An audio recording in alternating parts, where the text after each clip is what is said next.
તમારા આશીર્વાદ, દરેકની કુળદેવીના આશીર્વાદ, દરેકે દીવા કર્યા છે એના આશીર્વાદ, ભક્તિ કરો છો એમના આશીર્વાદ, શ્રદ્ધા રાખો છો એમના ઉપર આશીર્વાદ, જેને જેને ભક્તિ કરીને માન પ્રાપ્ત કરીને એના આશીર્વાદ. દેવની ભક્તિ કરો છો, દેવની ભક્તિ કરી, કુળદેવીના દીવા કર્યા, પેઢીમાં લાગતી માતાઓના દીવા કર્યા. કઈક ગુનોનો ભૂલ થઈ હશે, કઈક ભૂલા પડ્યા હશો, કઈક વિધિ કરાઈ હશે, કઈક કાર્ય કરાયું હશે, પણ સમજણ નથી એટલે ખોટા માર્ગે ગતાર્યા. પણ સતના માર્ગે લઈ જાઉં તો અમૃતની જોગ માયા મેળડી.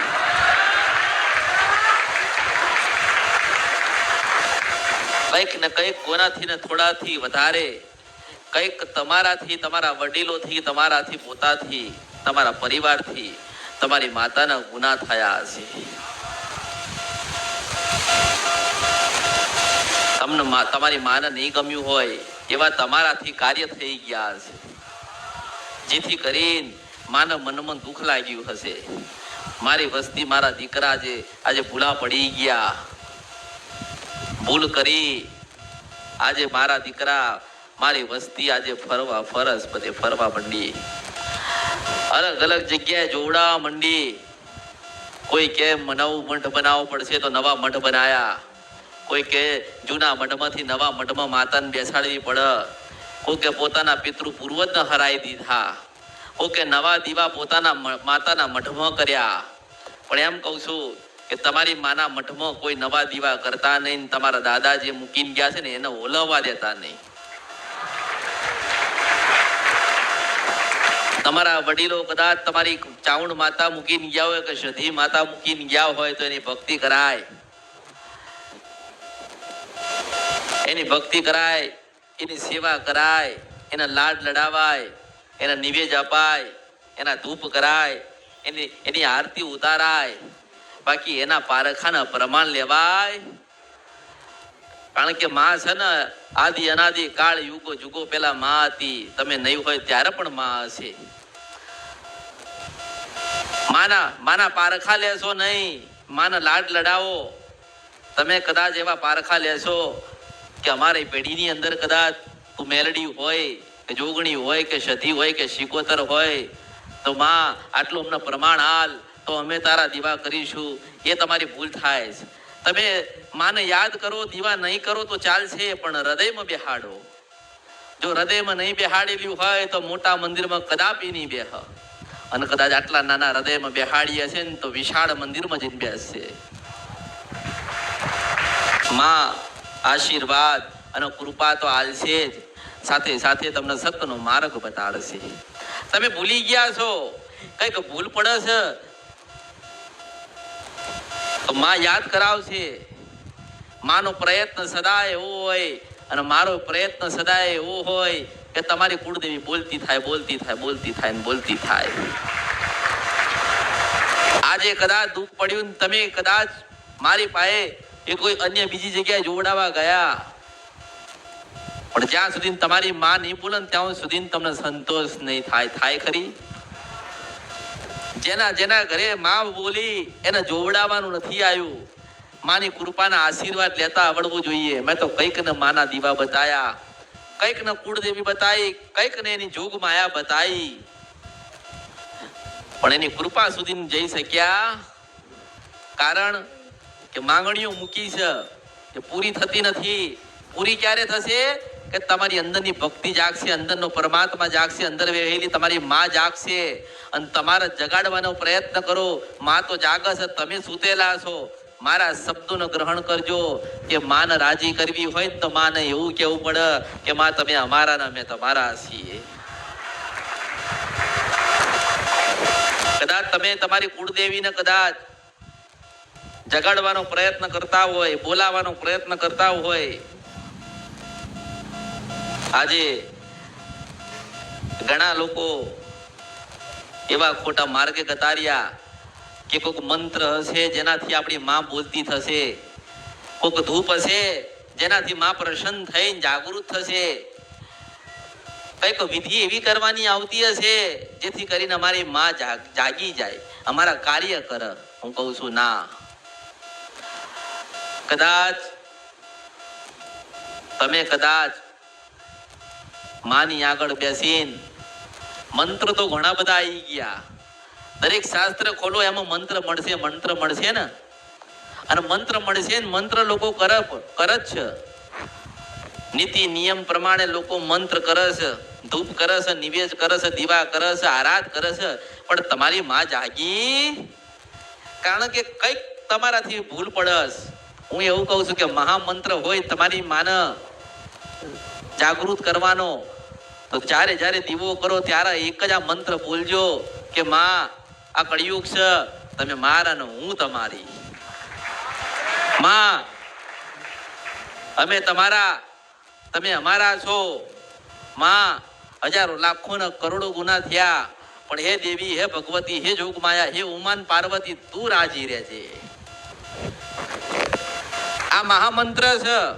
તમારી કુળદેવીને કદાચ રાજી કરવી હોય ને તો મહામંત્ર આટલો જ છે કે માં હજારો લાખો ને કરોડો ગુના થઈ ગયા, કઈક ના મંદિરે મઠે કે ઘરે અમે ગયા જોવડાવવા માટે, કઈક ને અમે ઘરે લાયા. તમે તમારી માતાને જાગૃત કરવા, બોલવા કે દુઃખમાંથી બહાર નીકળવા માટે તમે કોઈક અન્ય જગ્યાએ ગયા, કાં તો કોઈકને તમે તમારા ઘરે લાયા. તમે તમારા ઘરે લાયા, કઈક વિધિ કરાઈ, કઈક શ્રીફળ વાળ્યું, કઈક લીંબુ વાળ્યું, ઘરની બહાર કઈક ચોકીઓ મારી હશે, મૂળા બાંધીને ઘરની અંદર કે ઘરની બહાર ભરાયા હશે, તો તમારી માં આમાં રાજી થાય ખરી? ના થાય.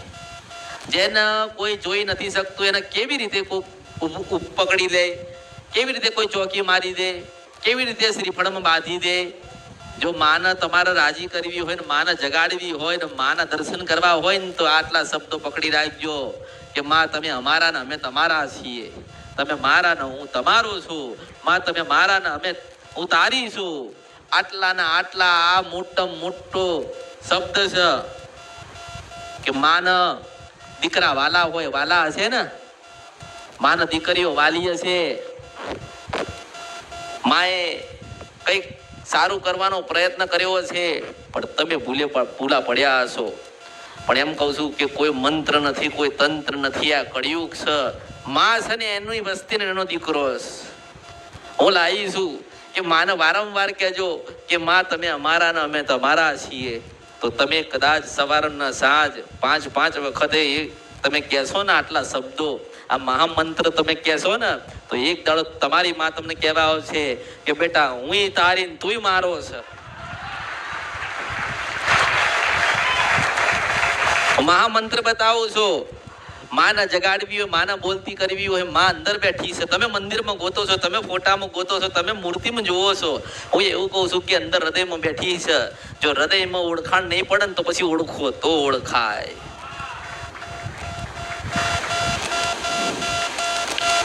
તમારો ભાવ એવો કે અમે માનું મંદિર બનાવીએ, તમારો ભાવ એવો કે અમે માના મંદિરમાં સારો રંગ કરાવીએ, તમારો ભાવ એવો કે મોટું છત્તર લાઈન ભરાઈએ, તમારો ભાવ એવો છે કે અમારા માતાજીના મંદિરમાં લાઈટ લગાવીશ. એ બધો તમારો ભાવ કહેવાય.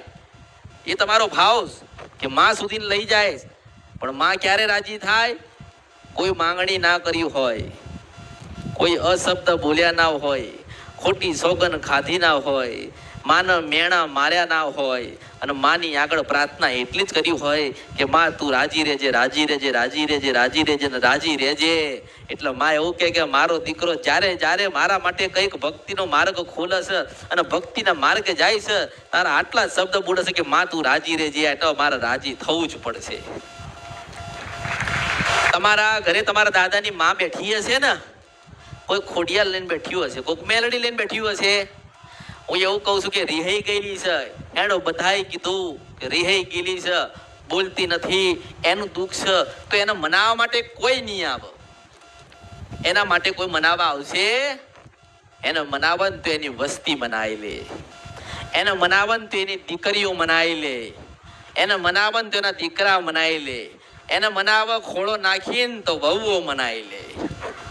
આ બીજું કોઈ મનાવવા નહીં આવે, બીજો કોઈ મનાવવા નહીં આવે. એનું કારણ છે કે માતાજીના ગુના તમે કર્યા, તમારા પરિવારે કર્યા, કોઈ બીજા આયા?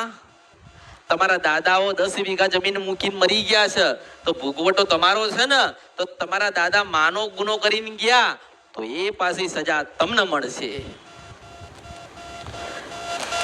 નાનું ઘર હોય કે મોટું ઘર હોય, તમારા ગામડે તમારા દાદાનું એક નાનું ઘર હોય ને, તો એ ઘરમાં જજો ને કુળદેવીનો દીવો કરજો કરજો કરજો કરજો ને કરજો. એને વેચી ના નાખતા.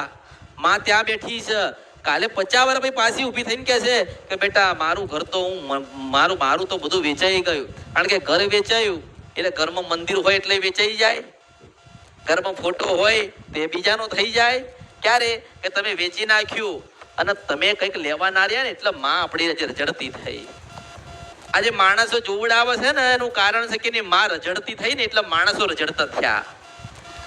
પછી વિધિ કરાવશે, દાણા નખાવશે, મૂળા બંધાવશે, જોશી બોલાવશે, બધા પ્રયત્ન કરશે. પણ હું તમને એમ કહું છું કે તમને કોઈ તમારી માએ કદાચ બતાવી દે, પણ રાજી કેવી રીતે તમે કરશો? રાજી એક જ વસ્તુથી થાય કે એનો દીવો કરીને એટલું જ કહેજો કે માં તમે અમારા ને અમે તમારા છીએ. હું જે બતાવવા જાઉં છું એ કોઈ શાસ્ત્રમાં નથી, કોઈ વેદમાં નથી, કોઈ પુરાણમાં નથી, કોઈ ગ્રંથમાં નથી, ને ક્યાંય લખ્યું નથી. પણ હું લખું છું કે દરેકને એમ કહું છું કે તમારી કુળદેવી તમારી છે અને તમે એના છો. એટલો તો કહું છું કે તમે મારા ને હું તમારી.